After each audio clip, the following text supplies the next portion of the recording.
ನಮಸ್ಕಾರ. ಇದ್ದಾಗ ಎಲ್ರು, ಇಲ್ದೇ ಇದ್ದಾಗ ಯಾರೂ ಇಲ್ಲ ಅನ್ನುವಂಥ ಮಾತು ನಟ ಶ್ರೀಧರ್ ಅವರನ್ನ ನೋಡಿದ್ರೆ ಸ್ಪಷ್ಟವಾಗಿ ನೆನಪಾಗುತ್ತೆ. ಯಾಕಂತ ಹೇಳಿದ್ರೆ ನಟ ಶ್ರೀಧರು ಚೆನ್ನಾಗಿದ್ದಂಥ ಕಾಲದಲ್ಲಿ ಅಥವಾ ಚೆನ್ನಾಗಿದ್ದಂಥ ಸಮಯದಲ್ಲಿ ಎಲ್ಲರೂ ಕೂಡ ಇದ್ರು. ಆದರೆ ಇವತ್ತು ಅವರು ಆಸ್ಪತ್ರೆಯ ಮೇಲೆ ನರಳುತ್ತಾ ಇದ್ರೆ ಯಾರೂ ಕೂಡ ಇಲ್ಲ ಅವರ ಜೊತೆಗೆ. ಅವರ ಜೊತೆಗೆ ನಿಂತಿರೋದು ಕೆಲವೊಂದಷ್ಟು ಜನ ಸೀರಿಯಲ್ನ ಸ್ನೇಹಿತರು, ಇನ್ನೊಂದಷ್ಟು ಜನ ಸಾರ್ವಜನಿಕರು, ಮತ್ತೊಂದಷ್ಟು ಜನ ಅಭಿಮಾನಿಗಳು. ಅವ್ರು ಬಿಟ್ರೆ ಬೇರೆ ಯಾರು ಕೂಡ ಶ್ರೀಧರ್ ಅವರ ಬೆನ್ನಿಗೆ ನಿಂತಿಲ್ಲ. ಇನ್ನು ಹೆತ್ತ ತಾಯಿ ಮಾತ್ರ ಸಹಜವಾಗಿ ಅವತ್ತಿನಿಂದ ಇವತ್ತಿನವರೆಗೂ ಅದೇ ಪ್ರೀತಿ, ಅದೇ ಕಾಳಜಿ, ಅದೇ ಟೇಕ್ ಕೇರ್ ಅನ್ನ ಮಾಡ್ತಾ ಇದ್ದಾರೆ. ಕಿರುತೆರೆ ನಟ ವಧು, ಪಾರು ಮುಂತಾದಂತಹ ಹಿಟ್ ಸೀರಿಯಲ್ಗಳಲ್ಲಿ ನಟಿಸಿದಂಥ ಸ್ಫುರದ್ರೂಪಿ ನಟ ಶ್ರೀಧರ್ ಇವತ್ತಿನ ಪರಿಸ್ಥಿತಿಯನ್ನು ನೋಡಿದ್ರೆ ಎಂಥವ್ರಿಗಾದ್ರೂ ಕೂಡ ಅಯ್ಯೋ ಅನ್ನಿಸ್ಲೇಬೇಕು. ಕಲ್ಲು ಹೃದಯವು ಕೂಡ ಕರಗಲೇಬೇಕು. ವಿಟಮಿನ್ ಮತ್ತು ಪ್ರೋಟೀನ್ನ ಕೊರತೆಯಿಂದ ಬಳಲ್ತಾ ಇರುವಂತಹ ಶ್ರೀಧರ್ ಚಿಕಿತ್ಸೆಗಾಗಿ ಆಸ್ಪತ್ರೆಯನ್ನ ಹಿಡಿದಿದ್ದಾರೆ. ಸರಿಯಾಗಿ ಊಟ ಮಾಡದೆ ನೋಡಿಕೊಳ್ಳಲು ಯಾರೂ ಕೂಡ ಇಲ್ಲದಂಥ ಕಾರಣಕ್ಕೆ ಹೀಗೆ ಆಗಿದೆ ಅಂತಲೂ ಕೂಡ ಹೇಳ್ಕೊಂಡಿದ್ದಾರೆ. ಅಷ್ಟು ಮಾತ್ರ ಅಲ್ಲ, ಇದೀಗ ಅವರ ಪತ್ನಿ ಯಾರು, ಅವರಿಗೆ ಈ ರೀತಿಯಾದಂಥ ಬದುಕು ಬಂದಿದೆ ಹೇಗೆ, ಅವರು ಈ ಹಂತಕ್ಕೆ ಬರೋದಕ್ಕೆ ಅಂದರೆ ಇವತ್ತು ಆಸ್ಪತ್ರೆಯ ಹಾಸಿಗೆಯನ್ನು ಹಿಡಿಯೋದಕ್ಕೆ ಎದ್ದೇಳಕ್ಕೂ ಕೂಡ ಆಗದಂಥ ಪರಿಸ್ಥಿತಿಗೆ ಬರೋದಕ್ಕೆ ಕಾರಣ ಏನು, ಜೊತೆಗೆ ಅವರಿಗೆ ಅವರ ಪತ್ನಿ ಮಾಡಿದಂಥ ಮಹಾ ಮೋಸ ಎಂಥದ್ದು ಎಲ್ಲವನ್ನು ಕೂಡ ಎಳೆ ಎಳೆಯಾಗಿ ಬಿಚ್ಚಿಟ್ಟಿದ್ದಾರೆ. ಒಬ್ಬ ನನ್ನ ಸ್ನೇಹಿತರ ಜೊತೆಗೆ ಮಾತನಾಡುವಂತಹ ಸಂದರ್ಭದಲ್ಲಿ ಅವರು ಈ ಎಲ್ಲ ವಿಚಾರಗಳನ್ನು ಹೇಳ್ಕೊಂಡಿದ್ದಾರೆ.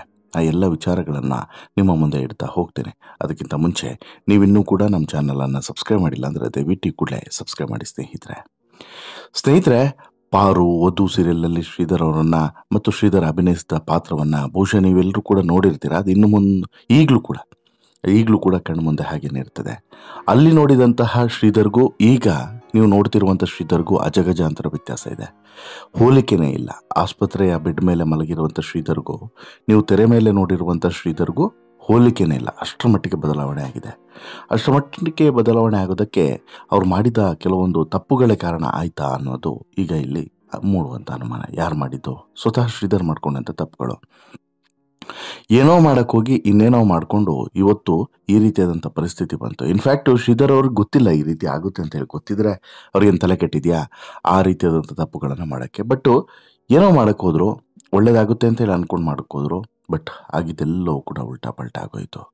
ಒಂದೇ ಒಂದು ತಪ್ಪು ನಿರ್ಧಾರ ಇವತ್ತು ಇಲ್ಲಿಗೆ ಬಂದು ನಿಲ್ಲಿಸ್ತು.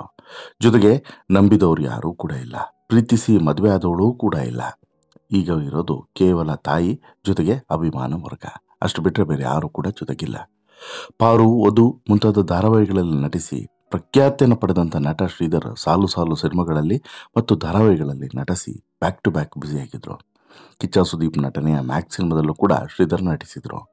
ಕಳೆದ ಕೆಲವು ದಿನಗಳಿಂದ ಅನಾರೋಗ್ಯದಿಂದ ಬಳಲ್ತಿರುವಂಥ ಶ್ರೀಧರ್ ಅವರು ಸಹಾಯಕ್ಕಾಗಿ ಮನವಿಯನ್ನು ಕೂಡ ಮಾಡಿದರು. ಅದರಂತೆ ಕಿರುತೆರೆಯ ನಟ ನಟಿಯರಿಗೂ ಕೂಡ ಸಹಾಯವನ್ನು ಮಾಡ್ತಾ ಇದ್ದಾರೆ. ಎಲ್ಲರೂ ಕೂಡ ಇವರಿಗೆ ಸಹಾಯವನ್ನು ಮಾಡ್ತಿದ್ದಾರೆ. ಈ ಮಧ್ಯೆ ಈ ಸಹಾಯದ ವಿಚಾರ ಬಂದಾಗಲೇ ಈ ವಿಚಾರ ಮುನ್ನೆಲೆಗೆ ಬಂದಿದೆ. ಅಲ್ಲಿವರೆಗೂ ಕೂಡ ಈ ರೀತಿ ಆಗಿದೆ ಅನ್ನೋದೇ ಯಾರಿಗೂ ಕೂಡ ಗೊತ್ತಿರಲಿಲ್ಲ. ಇನ್ನು ಶ್ರೀಧರ್ ಅವರೇ ಅವರ ಪತ್ನಿಯ ಬಗ್ಗೆ, ಅವರ ಈ ಪರಿಸ್ಥಿತಿಯ ಬಗ್ಗೆ ಈಗ ಮನಬಿಚ್ಚಿ ಮಾತನಾಡಿದ್ದಾರೆ. ಏನಾಯಿತು, ಯಾಕೆ ಈ ರೀತಿ ಆಯಿತು ಎಲ್ಲವನ್ನು ಕೂಡ ಹೇಳ್ಕೊಂಡಿದ್ದಾರೆ. ತುಂಬ ಪ್ರೀತಿಸಿ ಮದುವೆ ಆದಂತಹ ಹುಡುಗಿ ಆಕೆ. ಯಾರು? ಶ್ರೀಧರ್ ಅವರೇ ಪ್ರೀತಿಸಿ ಇಷ್ಟಪಟ್ಟು ಮದುವೆ ಆದಂತಹ ಹುಡುಗಿ ಆಕೆ. ನಾನು 30 ವರ್ಷದಿಂದ ಒಬ್ಬನೇ ಇರೋದು. ಮದುವೆ ಆಗಿ 11 ವರ್ಷ ಆಗಿತ್ತು. ಅವಳು ಇಂಡಿಪೆಂಡೆಂಟ್ ಲೈಫ್ ಬೇಕು ಅಂತ ಹೇಳಿ ಮಗನಿಗೆ 5 ವರ್ಷ ಆಗೋದನ್ನೇ ಕಾದು ನಾನು ಹೀಗೊಂದು ದಿನ ಬೆಳಗ್ಗೆ ಶೂಟ್ಗೆ ಹೋಗಿದ್ದೆ. ನನ್ನ ದುಡ್ಡು ಮತ್ತು ಜಾಗವನ್ನೆಲ್ಲ ತೆಗೆದುಕೊಂಡು ನನ್ನ ಹೆಸರಿಗೆ ಮಾಡಿಸ್ತೀನಿ ಅಂತ ಹೇಳ್ಬಿಟ್ಟು ಹೇಳಿ ಅಪ್ಪನ ಹೆಸರಿಗೆ ಮಾಡಿಸಿ, ಅವರ ಅಪ್ಪನ ಹೆಸರಿಗೆ ಮಾಡಿಸಿ ಪಕ್ಕಾ ಪ್ಲಾನ್ ಮಾಡಿಕೊಂಡು ನಾನು ಶೂಟಿಂಗ್ಗೆ ಹೋಗಿದ್ದಂಥ ಸಮಯದಲ್ಲಿ ಗ್ಯಾಸ್ ಸ್ಟವ್ ಕೂಡ ಬಿಡದೆ ಮಗನನ್ನು ಕರ್ಕೊಂಡು ಎಲ್ಲವನ್ನು ಕೂಡ ಎತ್ಕೊಂಡು ಹೋಗಿಬಿಟ್ಟಿದ್ಲು ಅನ್ನುವಂತಹ ವಿಚಾರವನ್ನು ಬಹಿರಂಗಪಡಿಸ್ತಾರೆ. ನನ್ನ ಲೈಫ್ನಲ್ಲಿ ಆ ಥರದ ಹೆಂಗಸನ್ನು ನಾನು ನೋಡಿಯೇ ಇಲ್ಲ. 11 ವರ್ಷ ನನಗೆ ಊಟ ಹಾಕಲಿಲ್ಲ. ತುಂಬ ಕಷ್ಟಪಟ್ಟೆ ಕಣ್ರಿ. ಯಾರ ಹತ್ರ ಹೇಳಿ ನಾನು? ಚೆನ್ನಾಗಿತ್ತು ಲೈಫ್. 5 ನಿಮಿಷವೂ ಕೂಡ ನಾನು ವೇಸ್ಟ್ ಮಾಡ್ತಾ ಇರಲಿಲ್ಲ. ಈಗ ಈ ಪರಿಸ್ಥಿತಿ ಬಂದಿದೆ ಹೀಗಂತೇಳಿ ಹೇಳ್ತಾ ಕಣ್ಣೀರನ್ನು ಸುರಿಸ್ತಾರೆ ಶ್ರೀಧರ್ ಹೇಳುವಂಥ ಈ ಮಾತುಗಳನ್ನು ಕೇಳಿದ್ರೆ ಯಾರಿಗೆ ತಾನೇ ಕಣ್ಣೀರು ಬರಲ್ಲ ಹೇಳಿ? ಮೊದಲಿನಿಂದನೂ ಕೂಡ ಹೇಳ್ತಾ ಇದ್ರು. ಹಾಗಾಗಿ ಅವರು ಹೋಗ್ತಾರೆ ಅನ್ನೋಂಥ ವಿಚಾರ ನನಗೆ ಮೊದಲೇ ಗೊತ್ತಿತ್ತು. ಆದರೆ ನಾನು ಅದನ್ನು ಅಷ್ಟಾಗಿ ತಲೆಗೆ ಹಾಕಿಕೊಂಡಿರಲಿಲ್ಲ. ತುಂಬ ಇಷ್ಟಪಟ್ಟು ಮದುವೆ ಆಗಿದ್ದೆ. ಹಿಂದೆ ಮುಂದೆ ದಿಕ್ಕು ಇಲ್ಲದೆ ಇರುವಂಥ ಗಂಡಸಿನ ಜೊತೆಗೆ ಎಷ್ಟೆಲ್ಲ ಆಟ ಆಡಿಬಿಟ್ರು.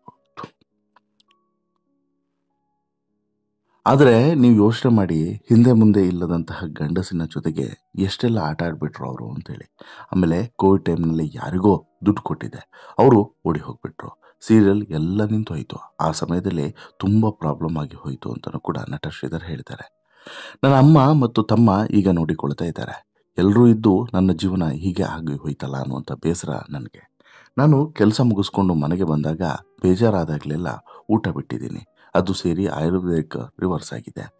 ಆ ನೋವಿನಲ್ಲಿ ಒಬ್ಬನೇ ಆಸ್ಪತ್ರೆಗೆ ಓಡಾಡ್ತಿದ್ದೆ. ನನ್ನ ಕೋ ಆರ್ಟಿಸ್ಟ್ಗಳು ಸಹಾಯಕ್ಕೆ ಬಂದರು. ಅಷ್ಟರಲ್ಲಿ ನನ್ನ ಅಮ್ಮನಿಗೆ ವಿಚಾರ ತಿಳಿದು ವಿಕ್ಟೋರಿಗೆ ಅಡ್ಮಿಟ್ ಮಾಡಿದರು ಅಂತ ಹೇಳ್ಬಿಟ್ಟು ತಮ್ಮ ಬದುಕಿನಲ್ಲಿ ನಡೆದಂಥ ಈ ದುರಂತದ ಬಗ್ಗೆ ಅವರು ಈ ವಿಚಾರವನ್ನು ಹೇಳ್ತಾ ಹೋಗ್ತಾರೆ. ಕೇವಲ ಇಷ್ಟೇ ಅಲ್ಲ, ಇವತ್ತು ಈ ಪರಿಸ್ಥಿತಿ ಬರೋದಕ್ಕೆ ಅವರು ಮಾಡಿದಂಥ ಕೆಲವೊಂದು ತಪ್ಪು ನಿರ್ಧಾರಗಳ ಬಗ್ಗೆನೂ ಕೂಡ ಶ್ರೀಧರ್ ತಮಗೆ ತಾವೇ ಮರುಕವನ್ನು ಪಡ್ಕೊಳ್ತಾ ಹೇಳ್ತಾ ಹೋಗ್ತಾರೆ. ಇವತ್ತು ಆರ್ಥಿಕವಾಗಿ ಸಿಕ್ಕಾಬಟ್ಟೆ ಬಳಲಿ ಬೆಂಡಾಗಿ ಹೋಗಿದ್ದಾರೆ. ಚಿಕಿತ್ಸೆಗೆ ಹಣಕಾಸಿನ ಈ ನೆರವಿದೆಯಲ್ಲ, ಇದರ ತುಂಬ ಅವಶ್ಯಕತೆ ಅವ್ರಿಗಿದೆ. ಸಾಕಷ್ಟು ನೆರವು ಬರ್ತಾ ಇದೆ, ಅದರಲ್ಲೇನು ಎರಡನೇ ಮಾತಿಲ್ಲ. ಯಾವಾಗ ಮೊದಲನೇ ವಿಡಿಯೋ ವೈರಲ್ ಆಯಿತೋ ಆಗಲೇ ಸಾಕಷ್ಟು ಹಣಕಾಸಿನ ನೆರವುಗಳು ಬರ್ತಿದ್ದಾವಂತೆ. ಬಟ್ಟು ಇದ್ಯಾವುದು ಕೂಡ ಅವರಿಗೆ ಅರಿವಿಲ್ಲ. ಇಷ್ಟು ಬಂದಿದೆ, ಏನಾಗ್ತಿದೆ ಇದರ ಬಗ್ಗೆ ಅರಿವಿಲ್ಲ. ಬಟ್ಟು ಮಾನಸಿಕವಾಗಿ ಸಿಕ್ಕಾಬಟ್ಟೆ ನೊಂದಿದ್ದಾರೆ ರೀ. ದೈಹಿಕವಾಗಿ ನೊಂದಿರೋದಕ್ಕಿಂತ ಮಾನಸಿಕವಾಗಿ ಅದರ 2ರಷ್ಟು ನೊಂದಿದ್ದಾರೆ ಅನ್ನೋದು ಈಗ ಗೊತ್ತಾಗ್ತಿದೆ ಅವರ ಮಾತುಗಳನ್ನು ಕೇಳಿದಾಗ. ಜೊತೆಗೆ ಅವರು ಒಮ್ಮೊಮ್ಮೆ ಕೆಲಸ ಮುಗಿಸ್ಕೊಂಡು ಬಂದು ಮನೆಯಲ್ಲಿ ಬೇಜಾರಾಗಿ ಕೂತಾಗಲೂ ಕೂಡ ಅವ್ರ ಜೊತೆಗೆ ಸಮಾಧಾನ ಮಾಡಬೇಕು, ಅದು ಮಾಡಬೇಕು, ಯಾರು ಕೂಡ ಇಲ್ಲ. ಇನ್ನು ಅವರೇ ಹೇಳ್ತಾರೆ ಈ ಆಡಿಯೋದಲ್ಲಿ ಏನು ಅಂತ ಹೇಳಿದ್ರೆ, ಅವರು ಎಲ್ಲಿ ಎಡವಟ್ಟು ಮಾಡಿದ್ದು ಅನ್ನೋದನ್ನು ಕೂಡ ಹೇಳ್ತಾರೆ. ಮೊದಲಿಗೆ ಅವರು ಇಮೋಷನ್ನು ಫ್ರೀ ಆಗಬೇಕು ಅನ್ನುವಂಥ ಕಾರಣಕ್ಕೋಸ್ಕರ ಒಂದು ಆಯಿಲನ್ನು ಕುಡಿತಾರೆ. ಆ ಆಯಿಲ್ ಕುಡಿದ ಬಳಿಕ ಇವರ ಪರಿಸ್ಥಿತಿ ಸಿಕ್ಕಾಬಟ್ಟೆ ಹಾಳಾಗೋಕ್ಕೆ ಶುರು ಆಗುತ್ತೆ. ಎಲ್ಲಿವರೆಗೆ ಅಂತ ಹೇಳಿದ್ರೆ, ಆ ಆಯುರ್ವೇದಿಕ್ ಮೆಡಿಸನ್ ಅದು ಅವರು ಈ ಆಯಿಲನ್ನು ಕುಡಿದ ಮೇಲೆ ಕಂಪ್ಲೀಟಾಗಿ ಇವರ ಸ್ಕಿನ್ನಲ್ಲಿ ಚೇಂಜಸ್ ಆಗಿರೋದು, ಜೊತೆಗೆ ಮುಖ ಹಾವ ಭಾವ ಎಲ್ಲದರಲ್ಲೂ ಕೂಡ ಬದಲಾವಣೆ ಕಾಣೋದಕ್ಕೆ ಶುರು ಆಯ್ತಂತೆ. ಇಮಿಡಿಯೇಟ್ಲಿ ಹೋದ್ರಂತೆ ಆಸ್ಪತ್ರೆಗೆ. 3 ದಿನ ಅಲ್ಲಿ ಅಬ್ಸರ್ವ್ ಮಾಡಿದ್ರು. ನಂತರ ಸಿಚುವೇಶನ್ ಸ್ವಲ್ಪ ಕ್ರಿಟಿಕಲ್ ಆಗ್ತಿದ್ದಂಗೆ ಅವರು ಕೈ ಚೆಲ್ಬಿಟ್ಬಿಡಂತೆ. ಇಲ್ಲ ಈಗ ಆಗಲ್ಲ, ನೀವು ಬೇರೆ ಕಡೆ ಹೋಗಿ ಅಂತೇಳಿ ಅಲ್ಲಿಂದ ಬೇರೆ ಬೇರೆ ಆಸ್ಪತ್ರೆಗೆ ಹೋಗ್ತಾರೆ.